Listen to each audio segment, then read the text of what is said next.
સર્વ વૈષ્ણવોને જય શ્રી કૃષ્ણ। આજે છે પાટોત્સવ। આજે હવેલીમાં 24મો પાટોત્સવ છે અમારા આજે। અને આજે પાટોત્સવમાં અમે બધી તૈયારી કરવા માટે આવી ગયા છીએ બધા વ્યક્તિ। અને આજે બધા ભેગા થઈ ગયા છીએ અને સેવા ચાલુ કરી દીધી છે। અત્યારે ફૂલ મંડળી ચાલુ છે અમારે અને બધા આવી ગયા છે। તમને બતાવું કે પાટોત્સવમાં કઈ રીતના અમે તૈયારી કરી છે, શું કરીએ છીએ।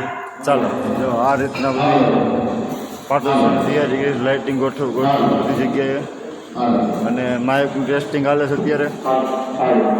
અને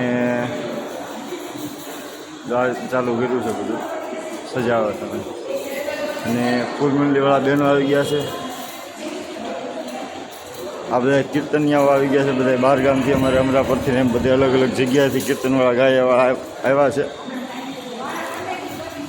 અને હમણાં ફૂલ મંડળીનું કામ ચાલુ છે।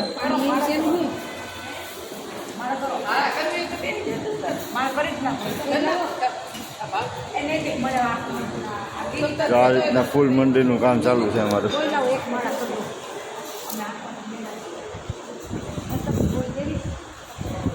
જો આ રીતે અમે બધા સેવા કરીએ છીએ। અમારા મહેતાજી છે, વાર હરખા કરે બધા। અને આ રીતે જો 24મો પાટોત્સવ છે। દર્શનનો સમય સવારના મંગળા દર્શન 7 થી 8 કલાકના, શૃંગારના પલ્લાના નંદ ઉત્સવ સવારના 10:30 થી 11 કલાકના, રાજભોગના ભીતરમાં દર્શન રહેશે। અને શાળોત્સવ એવમ તિલકના દર્શન બપોરના 12 થી 12:30 બધી કલાકના રહેશે। અનેરા ફૂલ મંડળી મહોત્સવના દર્શન એ સાંજના 6:30 થી 7 કલાકના રહેશે। આ રીતે અમારું ઉત્સવનું બધું છે અને આ રીતે બધું ચાલુ કર્યું છે અમે। ફૂલ મંડળી ચાલુ છે। આ બધા અમારે કીર્તન મંડળી બોલાવી છે। અમારે હવેલીની બહાર નીકળો એટલે તુલસીમાનો છોડ ફર્સ્ટ ક્લાસ છે બહારની સાઈડ। પછી આ અમારો ગોવર્ધન પર્વત છે, જે આપણે કૃષ્ણ ભગવાને ટચલી આંગળ ઉપાડ્યો હતો, એ ગોવર્ધન પર્વત।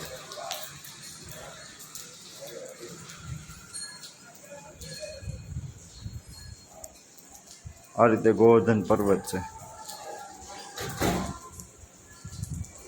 અમારે ટોટલ હવેલીમાં 5 ગાય છે, 3 આ બાજુ છે અને 2 પેલી સાઈડ રાખેલી છે આપણે, એ પણ તમને બતાવું। અને આ પણ હવેલીમાં એક જગ્યા લીધી છે એટલે ત્યાં પણ બધું જ કામ ચાલુ છે।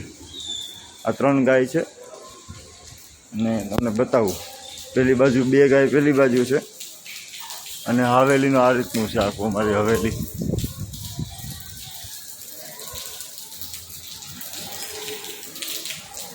હમણાં થોડીક વાર પછી કીર્તન ને એવું ચાલુ થશે બધું। જો 2 ગાય અહીંયા છે,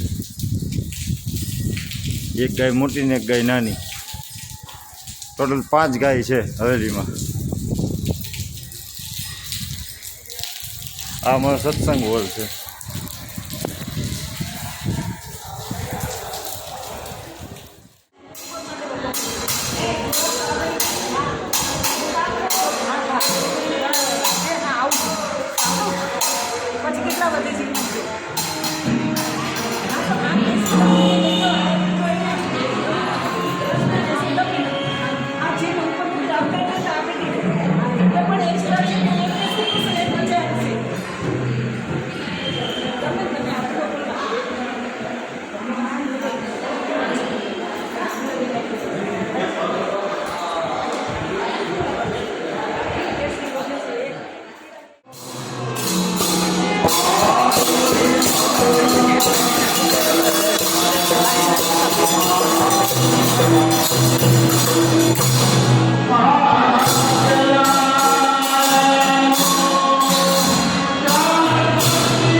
જય શ્રી કૃષ્ણ।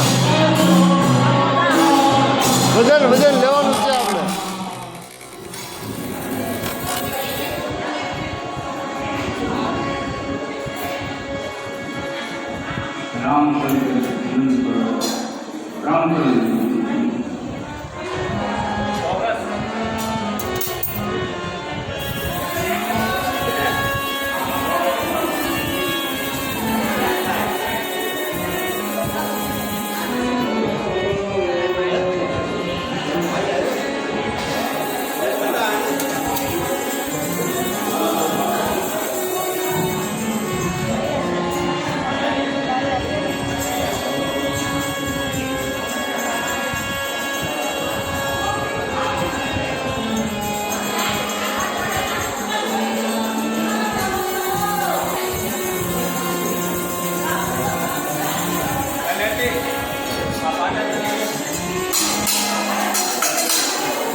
આજે અમારા લાઠીમાં મેઘરાજાનું આગમન થઈ ગયું છે અને બહુ સરસ વરસાદ પડે છે.